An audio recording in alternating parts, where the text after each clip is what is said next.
কেন্দ্রকে কোণঠাসা করতে তৃণমূলের জোড়া হাতিয়ার। প্রথমটি কেন্দ্রের আধার নীতি এবং দ্বিতীয়টি বিদেশ নীতি।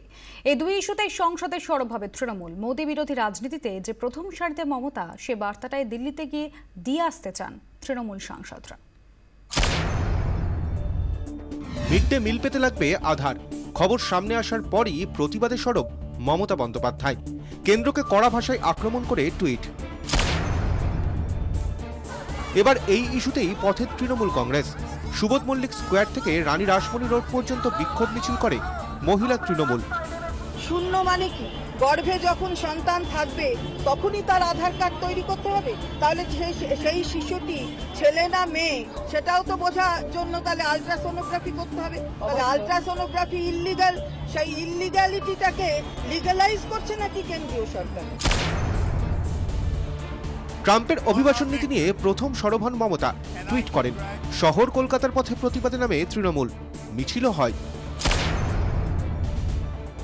আমেরিকায় ভারতীয়দের ওপর হামলার প্রতিবাদেও সরব মমতা বন্দ্যোপাধ্যায়। উদ্বেগ প্রকাশ করে বিদেশমন্ত্রী সুষমা স্বরাজকে চিঠি লিখলেন মমতা। সে বার্তাও দিয়ে রাখলেন টুইটে। এবারও পথে নামল তৃণমূল। সোমবার বিধানসভা চত্বরে বিক্ষোভ মিছিল করলেন তৃণমূল বিধায়করা। রাজনৈতিক বিশেষজ্ঞরা বলছেন, এ সবই আসলে স্টেজ রিহার্সাল। আসল লড়াই সংসদে। 9 মার্চ শুরু হচ্ছে বাজেট অধিবেশনের দ্বিতীয় পর্যায়। সেখানে আধার নীতির বিরুদ্ধে সরব হবে তৃণমূল। মার্কিন যুক্তরাষ্ট্রে ভারতীয়দের উপর হামলার উল্লেখ করে প্রশ্ন তোলা হবে মোদীর বিদেশ নীতি নিয়েও। শীর্ষ নেতৃত্বের পক্ষ থেকে সেই নির্দেশ পৌঁছে গিয়েছে সাংসদদের কাছে।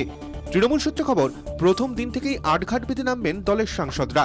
বিশেষজ্ঞরা বলছেন, মার্কিন অভিবাসন নীতিই হোক বা কেন্দ্রের আধার নীতি, দুটি ক্ষেত্রেই মমতা যখন প্রতিবাদ জানিয়েছেন তখন চুপ দেশের অন্য নেতারা। পরে তারা মমতাকে অনুসরণ করে সরব হয়েছেন। বিশেষজ্ঞদের মতে, আগামী দিনে মোদী বিরোধী রাজনীতির প্রথম সারিতে থাকতে চান মমতা। আর এসবই আসলে সেই কৌশলেরই অঙ্গ। কমলিকা সেনগুপ্তের রিপোর্ট, 24 ঘন্টা।